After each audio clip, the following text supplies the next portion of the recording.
Так, бұл 54-ші сабақ. Бұл 54-ші сабақта біз to деген сөз үйренетін боламыз. To деген сөз, яғни үшін деген. Үшін. Мен бір жерге бір нәрсеге барамын. Не істеу үшін? Бір нәрсе істеу үшін. Сол үшін деген етістікке қосылады да, сол осы мағынаны береді. Мысалдарға қарап көрейік. Мысалда, суретте қарайтын болсақ, бір әйел адам дүкенге кіріп баратыр. Газетті алу үшін, яғни газет дүкеніне кірді, газетті алу үшін, содан кейін шығып баратыр. Енді соны қалай айта аламыз? Paula wanted a newspaper, so she went to the shop. Paula газет сатып алу үшін, газет сатып алуды қалады. So she went to the shop. Сондықтан да ол магазинге кетті, дүкенге кетті. Енді сұрақ, why did she go to the shop? Ол неге кетті магазинге? Неге? Why? To get a newspaper. Газет сатып алу үшін. Газет алу үшін. Get деген алу. Get a newspaper деген газет алу. To get десе алу үшін. To get a newspaper. She went to the shop to get a newspaper. Ол дүкенге барды газет алу үшін. To get үшін. To деген үшін. To get a newspaper. To деген міне үшін деген. To get алу үшін. To see көру үшін. Айтады, to get, to see tells us why a person does something. Бізге білдіреді неге адам бір нәрсе істегенін. Неге екенін соны білдіреді. Why are you going out? Сен неге шығып баратсың? To get some bread. Нан сатып алу үшін. Нан алу үшін. To get, чтобы взять. Нан алу үшін. Catherine went to the station to meet her friend. Катрин станцияға кетті. Не істеу үшін? To meet her friend. Досын қарсы алу үшін. Досымен кездесу үшін. Sue turned on the television to watch the news. Sue телевизорды қосты. Не істеу үшін? To watch the news. Жаңалық көру үшін. To watch көру үшін. I'd like to go to Spain to learn Spanish. Мен Испанияға барғым келеді. Испанша үйрену үшін. To learn Spanish. Осы money time дегендерде осы келеді. Money деген ақша, time деген уақыт. We need some money.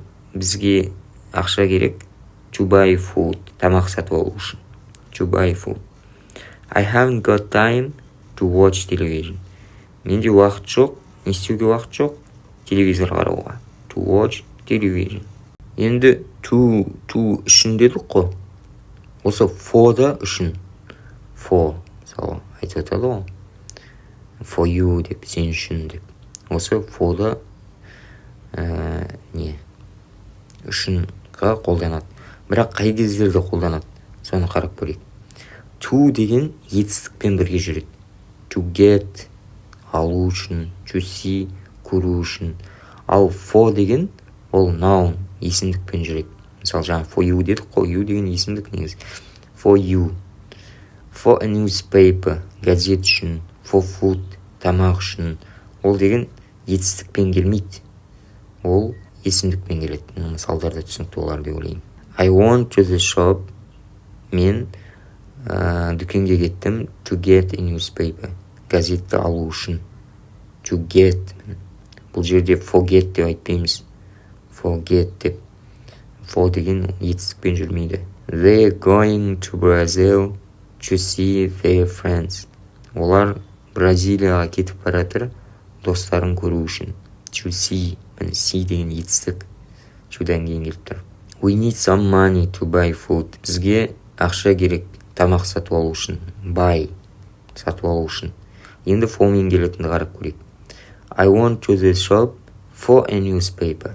Мен магазинге бардым газет үшін. Міне for-дан кейін міне есімдік келіп тұр. Етістік келіп тұрған жоқ. They're going to Brazil for a holiday. Олар Бразилияға кетіп жатыр демалыс үшін. For a holiday. We need some money for food. Бізге ақша керек тамаққа.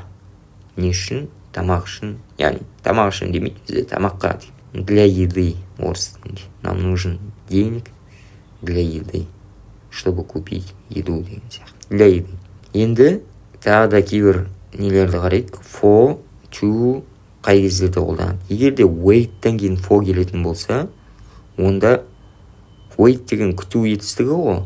Кімді күтесіз, нені күтесіз, сол кімді нені күткеннің алдында for қоясыз. Please wait for me. Өтініш мені күт. Мені кімді күту? Мені күту. Менің алдында for'ны қоясыз. Бүйтіп айтпайсыз. Please wait me деп. Жоқ, wait for me дейсіз. Wait for you, сені күту. Wait for Аннаны күту. Wait for Арманды күту. Сол кімді немесе нені күтесіз, соның алдында for'ны қоясыз. Are you waiting for the bus? Сен автобусты күтіп тұрсың ба? Мына, нені күтіп тұр? Нені күтіп тұр ол? Автобусты күтіп тұр. Демек, автобустың алдында for'ны қоямыз. Are you waiting for the bus? Сол осы ағылшын тілінде кейбір қиындықтар осы preposition дейді бұларды. Осы prepositionдармен болады. Себебі кейбір етістіктер осы prepositionге мұқтаж болады. Мысалы, неге де ойлайсыздар? Себебі кейбір етістіктер бар, біраз мағына береді. Мысалы, look деген ол іздеу. Look деген қарау негізі. Бірақ егерде look'тан кейін for'ны қоятын болсақ, іздеу болып кетеді. Look for. Мен іздеп жатырмын. Мысалы, I am looking for a pen. Мен қалам іздеп жатырмын. Егерде look'тан кейін after келетін болса, after. Онда дейтін іздеу емес, онда қарайлау болады. Қарау, яғни бағу. Мысалы, I am looking after a baby. Мен баланы қарап отырмын деген сияқты. Сол сияқты after, for, about деген сияқты сөздерді осылай мән беріп, жаттап алып, практикаға қолданып үйренген жақсы. Мына жерде wait'тен кейін for келіп тұр. Wait for.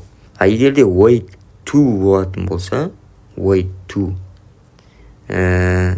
үшін, сол үшін. Мысалы, hurry up, I'm going to go. I'm waiting to go. Тездет, hurry up, тездет, I'm waiting to go. Мен күтіп тұрмын кету үшін. Are you waiting to see the doctor? Сен докторды көру үшін күтіп тұрсың ба? To see the doctor. Енді wait for мен to'ды қосып көрейік. Wait for somebody дедік, біреуді нені күту үшін for'ны қоямыз дедік. To не істеу үшін. Қараңыз, картинканы қарайтын болсаңыз, бүйтіп айтады. I can't go out yet. I'm waiting for John to phone дейді. Мен қазір кете алмаймын дейді. I'm waiting, мен күтіп тұрмын. Кімді күтіп тұрсыз? For John. Не істегенін? To phone, звондағанын. Не үшін күтіп тұрсыз? Ол звондаған. Қараңыз, мына жерде to phone дегенде звондағанын, келгенін күтіп тұрмын. Маған бірдеңе айтқанын, немесе мен күтіп тұрмын ол секілгенін, сол кезде to phone дейміз. I'm waiting for John to phone. Мен күтіп тұрмын Джонды звондағанын. Мына астында мысалды көрейік. I can go out yet. I'm waiting for John to phone. Бұны біз оқыдық. Are you waiting for the doctor to come? Сен докторды күтіп тұрсың ба? To come, келгенін. Немесе айтайық, звондағанын күтіп тұрсың ба десек, Are you waiting for the doctor to phone? Мысалы. Немесе доктордың секіргенін күтіп тұрсың ба десе, мысалы, Are you waiting for the doctor to jump? Осылай болады. Бұл нәрсе қайталауға мұқтаж, бұл сабақтар. Қайталау керек, қарау керек, ойлану керек, анализ жасау керек. Неге бұл жерде бұлай келді? Неге осылай келді деген сияқты. Бірақ өте пайдалы сабақтар. Бұл кітап деген жалпы расымен ішінде көп нәрсе қамтиды. Керек болған. Мысалы, сіздер бір курс сатып алатын болсаңыздар, әдетте адам бір бағасыз болған нәрсені кейбіреулер бағаламайды. Ойлайды, интернетте тегін тұр ма, демек бұл ондай қатты бір немесе күрделі емес, немесе қатты бір маңызды емес деп көру мүмкін. Бірақ мен өз басым, мысалы, қашан бір 8 жылдай алдын 90 мыңға ағылшын тілінің курсын сатып алдым, қатты бір мақтап күшті екен деп. Кейін қарасам шын бір қиындатып жіберген, дұрыс уже ақпараттар көп, бірден беріледі, сөздіктер бірден беріледі, 100-200, былай айналғанда тіпті соңына дейін жеткен жоқпын, оқи алмай қалдым да. Бірақ қарап тұрса, ол 10 жыл алдын 90 мың деген қазіргі бір где-то 300 мың, 400 мың, былай айтқанда 300 мыңға курс сатып алғандаймын да. Бірақ іші деген, сондықтан бір бағасы жоғары болса, немесе бір жақсы реклама қылса, ол жақсы деген бір, демек сондай емес. Мен мәселе бұл жерде біреулер маған жазып атады, жақсы түсіндірдіңіз, күшті түсіндірдіңіз, жақсы түсіндіресіз деп. Мәселе мен түсіндіруімде көп емес, мәселе түсіндіруімде емес, мәселе бұл кітапты сондай әдемі, жеткілікті қылып, иллюстрацияларында келтіріп, мысалдарында келтіріп, ережелерінде былай жақсы келтіріп, сондай ұсынып бергенде, мен былай айтқанда жалпы сізге переводтап беріп жатырмын. Бұл айтқан нәрселерді переводтап беріп жатырмын, былай айтқанда аударып беріп жатырмын. Бұл деген бестселлер, бұл деген кәдімгі өзін, бұл кітап дейтін қаншама таралымдарға, қаншама действительно Кембридж негізі кітаптары, ағылшын тілі кітаптарын андай ішіндегі ақпараттарды әдемі шығарады. Сол енді бұл деген барынша енді бітіруге тырысамыз. Ішінде расымен кәдімгі керекті ақпараттар көп, керекті ережелер көп. Және бұл бірінші том, 3 томнан тұрады. Екінші томда одан да терең кіріледі бұл ережелерге. Сіз осыдан кейін екінші томды өтіп алатын болсаңыз, онда тіпті кәдімгі жеткілікті болады негізі. Бірақ одан да бір кәдімгі қатты бір білгім келеді десеңіз, онда 3-ші томы бар. Тонкий моменттарды ішінде үйретіледі. Соны енді барынша барлығын өтіп көруге тырысамыз. Бізбен бірге болыңыздар. Жақсы, онда осымен сабағымыз бітті. Осы жерден тоқтайық.